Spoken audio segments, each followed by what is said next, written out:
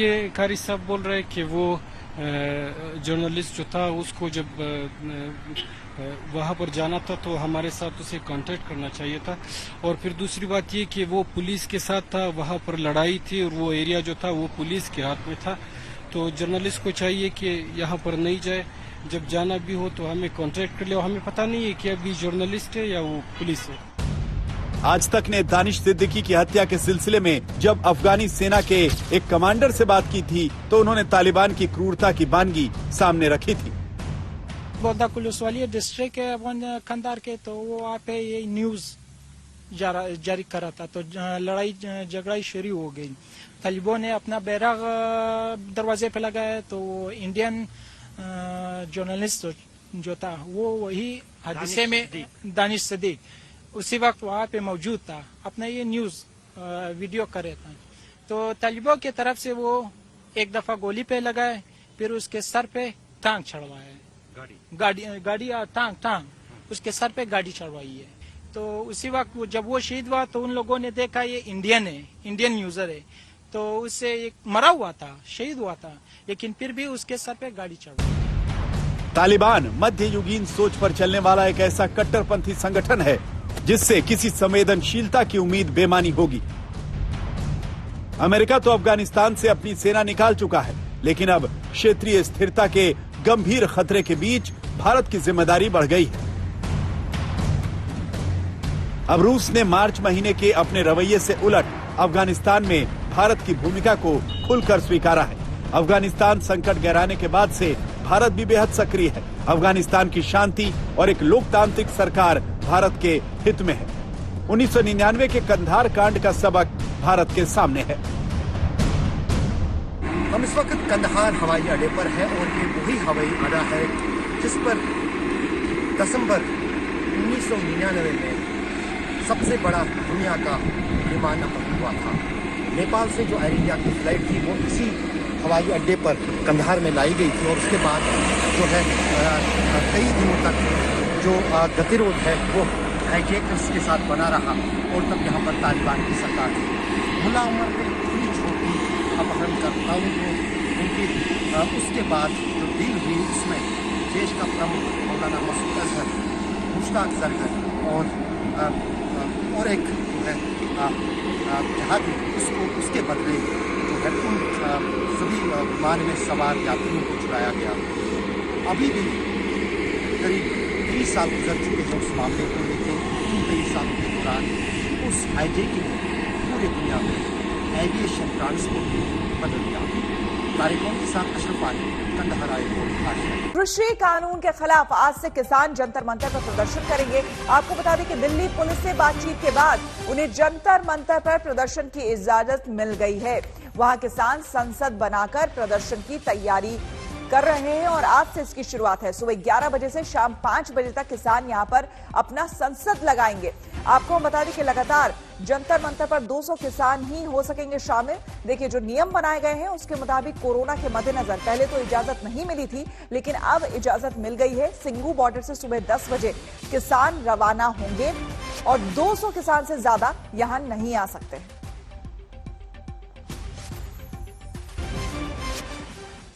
तीन कृषि कानूनों का विरोध कर रहा संयुक्त किसान मोर्चा आज से दिल्ली के जंतर मंतर पर किसान संसद का आयोजन करेगा। इस किसान संसद की इजाजत कोविड शर्तों के साथ मिली है।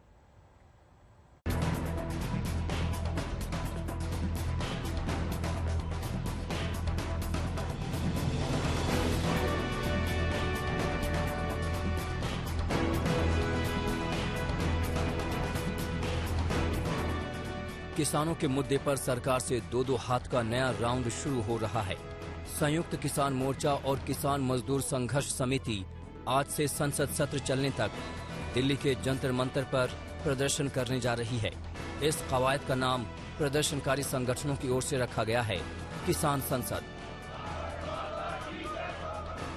डीडीएमए से मिली इजाजत के मुताबिक अधिकतम 200 की संख्या में दिल्ली के सिंघू बॉर्डर से जंतर मंतर आकर प्रदर्शनकारी अपनी किसान संसद चलाएंगे।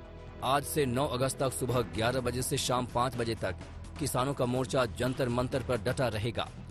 सिंघू बॉर्डर पर इकट्ठा होकर किसान एक साथ लगभग 5 बसों में भरकर जंतर मंतर की तरफ सुबह 10 बजे रवाना होंगे। सिंघू बॉर्डर के अलावा किसी और बॉर्डर से किसानों का कोई भी जत्था जंतर मंतर की ओर नहीं जाएगा। इस प्रदर्शन में शामिल लगभग 40 संगठनों के 5-5 किसान अपने प्रदर्शन में हर रोज शामिल होंगे और उन्हीं 5 किसानों में से एक को मॉनिटर बनाया जाएगा और किसी भी गड़बड़ी की परिस्थिति में उसे जिम्मेदारी लेनी पड़ेगी। 200 लोग जाएंगे, उनको आइडेंटिफाई करके हम लेके जाएंगे। पिछला जो एपिसोड था, जिस ट्रैप में हम फंसे थे, उस ट्रैप को अवॉइड करने के लिए कोई गलत तत्व हमारे मोर्चे में शामिल ना हो। एक तो नंबर ऑफ फार्मर्स को हमने सीमित रखा और आइडेंटिफाई करके हर संगठन का एक कोटा तय कर दिया। उस कोटे के हिसाब से सूची मंगा ली गई है। संयुक्त किसान मोर्चा जंतर मंतर पर किसान संसद का आयोजन करेगा, लेकिन भारतीय किसान यूनियन के नेता राकेश टिकैत संसद घेराव का इरादा रख रहे हैं। परमिशन नहीं मिलेगी तो जाएंगे, जहाँ उनको रोकना होगा वो रोक लेंगे।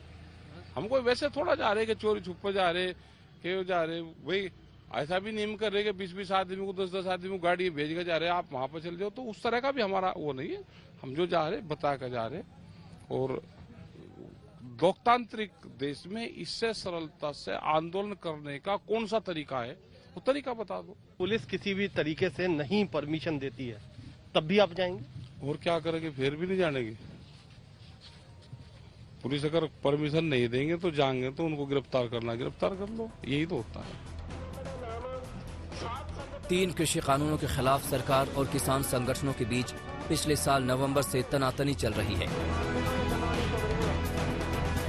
एक बार फिर से किसान संगठनों के तेवर के मद्देनजर अमेरिका ने अपने नागरिकों को सुरक्षा अलर्ट जारी कर संवेदनशील इलाकों में जाने से बचने को कहा है। किसान संगठनों के 26 जनवरी के ट्रैक्टर मार्च में दिल्ली में हुए उपद्रव के बाद सतर्कता बढ़ी है। दिल्ली से कुमार कुणाल के साथ आज तक ब्यूरो। और बीकेयू नेता राकेश टिकैत क्या कह रहे हैं, सुनिए। धरना चल रहा, शांतिपूर्ण तरीके से चल रहा। महात्मा गांधी और टिकैत साहब के अनुयायी हैं सब लोग, और शांति से अपनी बात सरकार को रखना चाहते हैं। जंतर मंतर में भी कुछ पंचायत मीटिंग, हाँ पंचायत होगी जंतर मंतर पे, उसको उस पंचायत को किसान संसद का नाम दिया गया है। सर कितने बजे आप लोग पहुंचेंगे वहाँ? अभी पहुंच जाएंगे 10 बजे से, 10, साढ़े 10, 11 बजे से शुरू होगी और 5 बजे जाएगा। अभी आज 5 जाएंगे। हाँ 5 जाएंगे। और सर और आखिरी सवाल सर, ये जो व्हिप जो अभी पार्लियामेंट में चल रहा है, तो उसके बारे में आप क्या बोलना चाहेंगे? वो तो जनता ने व्हिप जारी करा कि जो भी विपक्ष के सांसद हैं वो पार्लियामेंट छोड़ के बाहर नहीं आएंगे। अपनी बात उनको जनता ने जिस काम के लिए उनको भेजा है, अपना पक्ष वहां पर मजबूती से रखोगे, बाहर नहीं आओगे छोड़ के, हताश होकर डर के ना, वहीं रहो अपनी बात को। तो सर आप जंतर मंतर आप लोग पूरा पार्लियामेंट सेशन तक रहेंगे? हाँ पूरा पार्लियामेंट सेशन तक रहेंगे। धन्यवाद। चलो करता हूँ। और आपको बता दें कि कल अखिलेश यादव ने मिशन यूपी के लिए अपने अभियान का आगाज कर दिया है। वो रथ यात्रा करते हुए लखनऊ से उन्नाव पहुंचे।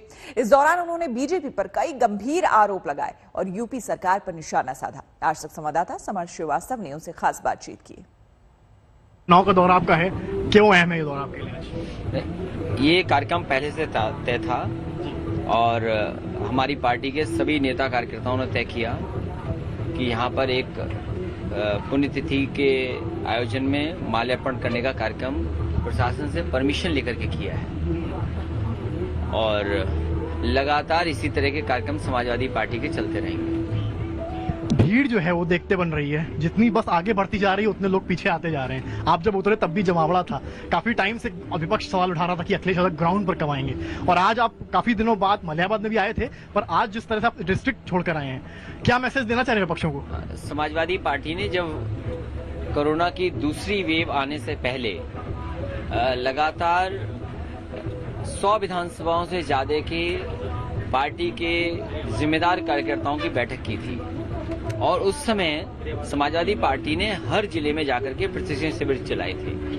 तो ये कई बार लोग भूल जाते हैं कि प्रतिशत शिविर हुए थे यहाँ पर। लगातार उस कार्यक्रम को चलाना था, क्योंकि कोरोना की सेकंड वेव आ गई, जिसकी वजह से हम लोग कार्यक्रम नहीं कर पाए। आने वाले समय में कोविड प्रोटोकॉल्स को मानते हुए जो कार्यक्रम हो सकते हैं वो कार्यक्रम समाजवादी पार्टी करेगी। मनोहर जी एक बड़ा चेहरा थे निषादों में, भाजपा एक तरफ जो है निषाद बोर्ड की तरफ जा रही है, समाजवादी पार्टी आज आप यहाँ पर आए हैं, क्या लगता है निषाद किसके साथ है, बीजेपी या समाजवादी? मनोहर लाल जी और उनका परिवार समाजवादी पार्टी से बहुत शुरुआती दौर से जुड़ा है। समाजवादी पार्टी ने हमेशा कोशिश की है कि हर वर्ग के लोगों को साथ लेकर के चलें। वहीं संविधान ने जो हक और सम्मान अधिकार दिए हैं, चाहे वो पिछड़ों को, दलितों को, उन अधिकारों की भी बात हो, और उसमें उन्नाव में समाजवादी पार्टी के लोकसभा के सांसद भी रहे, उनके बेटे दीपक, और लगातार समाजवादी पार्टी बड़ी संख्या में यहाँ से विधायक भी जीतती रही है, क्योंकि भारतीय जनता पार्टी ने साजिश कर करके, झूठ बोल करके, जनता को गुमराह कर करके मतदान लिया। आज लोकसभा के सांसद, विधायक सब उनके हैं, लेकिन जिस तरीके से महंगाई बढ़ी है, जिस तरीके से बेरोजगारी बढ़ी है, जिस तरीके से उन्होंने अपने किए हुए वादे भुलाने का काम किया है, जनता आज उनके खिलाफ खड़ी है। मायावती जी ब्राह्मणों के लिए जा रही हैं, अयोध्या से शुरुआत कर रही हैं, समाजवादी पार्टी कैसे दिखती है? बहुजन समाज पार्टी के बारे में मैं कुछ नहीं कहूंगा। महामारी में ऑक्सीजन की कमी से हुई मौत को लेकर केंद्र और राज्य सरकारों में जंग छिड़ गई है। आखिर क्या है ऑक्सीजन से हुई मौतों को छिपाने का सरकारी घोटाला? आइए देखते हैं। सड़कों पर ऑक्सीजन के लिए दौड़ते भागते लोगों की तस्वीरों ने पूरे देश को झकझोर दिया था, लेकिन केंद्र सरकार ने एक सवाल के जवाब में जो कहा उसने अब सबको हैरान कर दिया। संसद में सरकार ने कहा कि ऑक्सीजन की किल्लत से दूसरी लहर में एक भी मौत नहीं हुई। कांग्रेस नेता केसी वेणुगोपाल के सवाल के जवाब में राज्यसभा में स्वास्थ्य राज्य मंत्री डॉक्टर भारती प्रवीण पवार ने लिखित जवाब में कहा, स्वास्थ्य राज्यों का विषय है। सभी राज्यों और केंद्र शासित प्रदेशों को मौतों की रिपोर्टिंग की विस्तृत गाइडलाइंस केंद्रीय स्वास्थ्य मंत्रालय की ओर से जारी हुई है। इसी आधार पर सभी राज्यों और केंद्र शासित प्रदेश केसों और मौतों की जानकारी नियमित तौर पर स्वास्थ्य मंत्रालय को देते हैं। हालांकि किसी राज्य या केंद्र शासित प्रदेश ने ऑक्सीजन से कमी से कोई भी मौत रिपोर्ट नहीं की है। सरकार के इस जवाब पर सबसे तीखा हमला सांसद राहुल गांधी ने किया। राहुल ने ट्वीट किया, सिर्फ ऑक्सीजन की ही कमी नहीं थी, संवेदनशीलता व सत्य की भारी कमी है, तब भी थी, आज भी है। पूरा विपक्ष अब सरकार को घेर रहा है, विशेषाधिकार हनन का प्रस्ताव लाने की तैयारी में है और बीजेपी भी कम हमलावर नहीं। उनकी सफाई है कि राज्यों की रिपोर्ट के आधार पर ही केंद्र ने अपनी रिपोर्ट दी, तो राज्य बताएं आखिर उन्होंने सच क्यों छिपाया और आज दोहरे मापदंड क्यों अपना रहे हैं। जो सरकार अपनी जरा सी भी गलती नहीं मानती, जो सरकार सही आंकड़े नहीं दे सकती, झूठ बोला है उन्होंने सदन में। इस झूठ के खिलाफ कल मैं प्रिविलेज का नोटिस दे रहा हूं। आपने देश के सर्वोच्च सदन को गुमराह किया है, इसका मैं नोटिस दे रहा हूं। तो आप तैयारी क्या करेंगे? अगली जो तीसरी लहर आने की जो आशंका है उसमें क्या करेंगे आप? अगर केंद्र की सरकार टीम भेज दे कि दिल्ली सरकार के पास जाइए और वहां से आंकड़े लेकर आइए, अगर आप टीम भेज दें बंगाल में कि जाइए वहां से आंकड़े लेके आइए क्योंकि ये तो सही आंकड़े नहीं दे रहे हैं, तो ये लोग सब कहेंगे अच्छा ये तो लोकतंत्र की हत्या कर रहे हैं। एक अच्छी सरकार, साफ सुथरी पारदर्शी सरकार होती है जो अपनी गलतियों को स्वीकारे। नहीं था ऑक्सीजन हमारे पास, स्वीकारिए, लेकिन ये जो डिनाई कर रहे हैं ना आप, ये आंकड़े के प्रबंधन से कोरोना प्रबंधन नहीं होगा। आपकी आंखों का पर्दा आपको हटाना होगा।